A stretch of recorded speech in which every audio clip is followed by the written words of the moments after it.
Good morning, Dan and Amy. So how's Chicago doing with all those property tax hikes and budgetary prestidigitation? Prestidigitation. Yeah, it's a fun word, isn't it? Isn't it? I think I majored in that in high school. Yeah. Prestidigitation? Yeah. Isn't that a fun word? Common spelling? Yeah.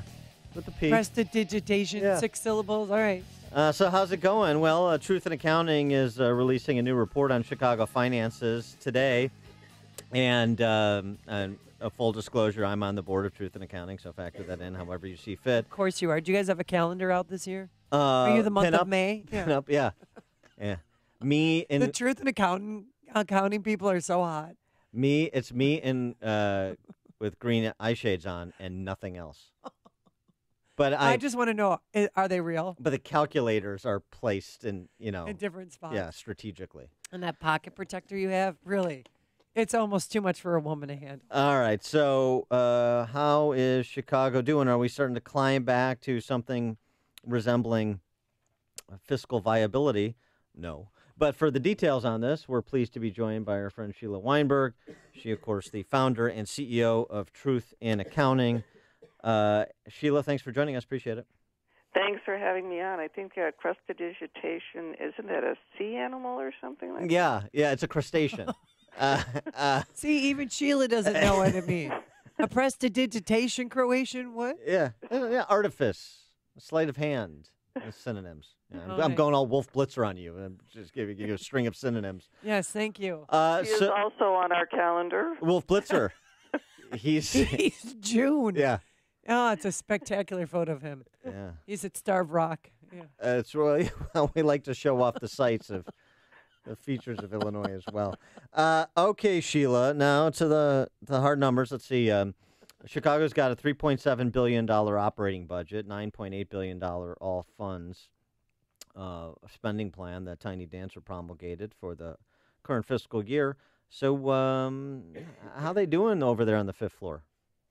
Well, we found that they're still not doing good. As of their last financial statement, which was as of December of 2016, they were still $37.4 billion in the hole.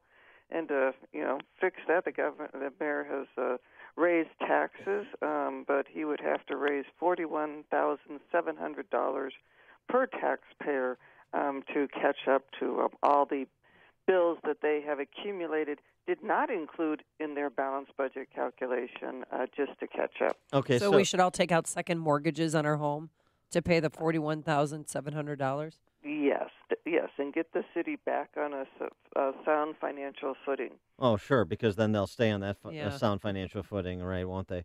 One of these things you point out in the report that unfunded pension obligations are the main contributor to the city's $36 billion in unfunded pension obligations. So that's the main culprit when it comes to the debt load the city's carrying.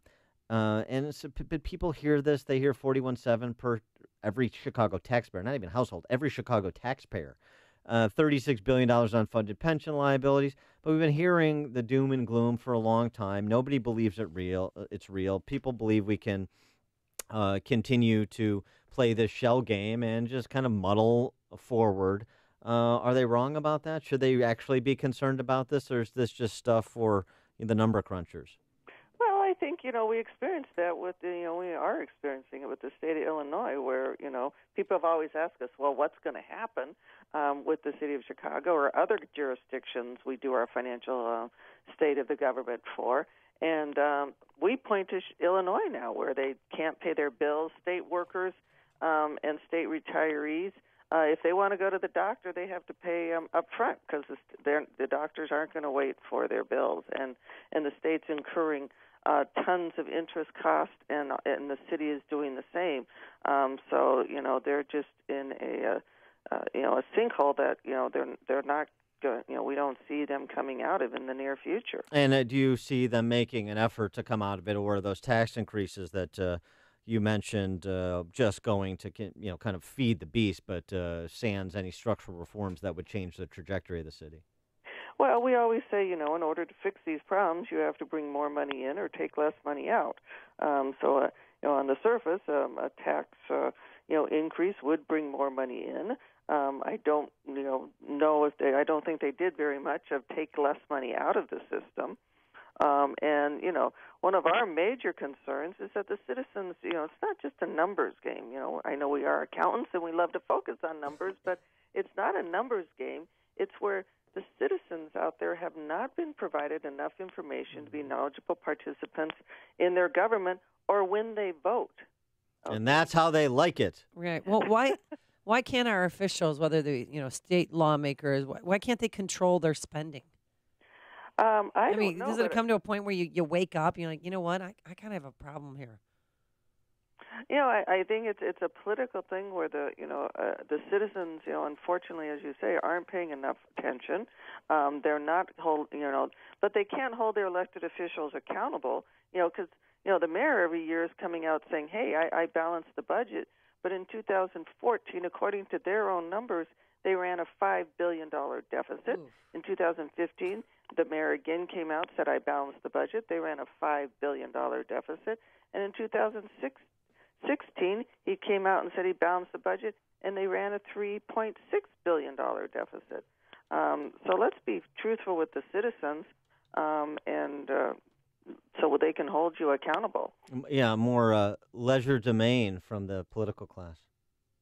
Leisure domain, that's a synonym for prestidigitation as well. Isn't that fun? That is the word for the day, though. Prestidigitation. Yeah. I'm into big numbers, but not big words, Dan. Well, Sheila, then you can't play here. Well, let me tell you. You're also going to have to go home. You're also at Truth in Accounting into giving grades, and the letter that defines Chicago's financial condition, F.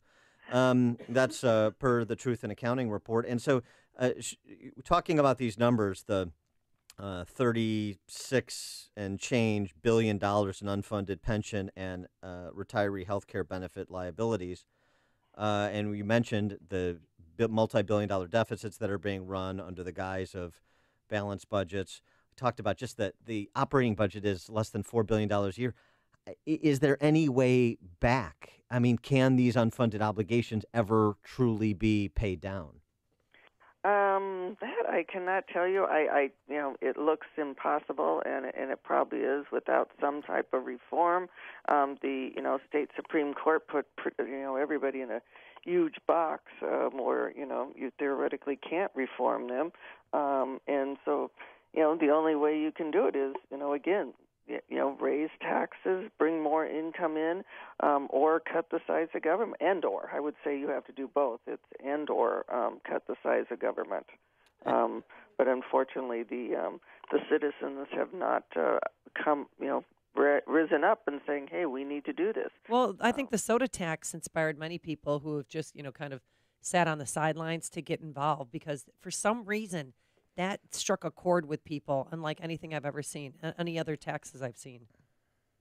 Yeah, and and the citizens and the taxpayers, property tax holders of the city have not been hit with a large portions of the taxes that the mayor did raise to cover these, and once those get implemented to their full power. Maybe the taxpayers of the city will revolt about those. Well, it's too bad everybody escrows their taxes. Yeah, because exactly. It should be forced to write the check. Right, because then you realize taxes. Exactly how much money you're actually paying. Well, but I have waiting. an idea. The Truth in Accounting calendar idea I have. Yeah. If you guys sell a lot of calendars, you could help. We're going to pay down the city's unfunded liabilities with the calendars we sell? I don't think so. We're keeping that money for ourselves.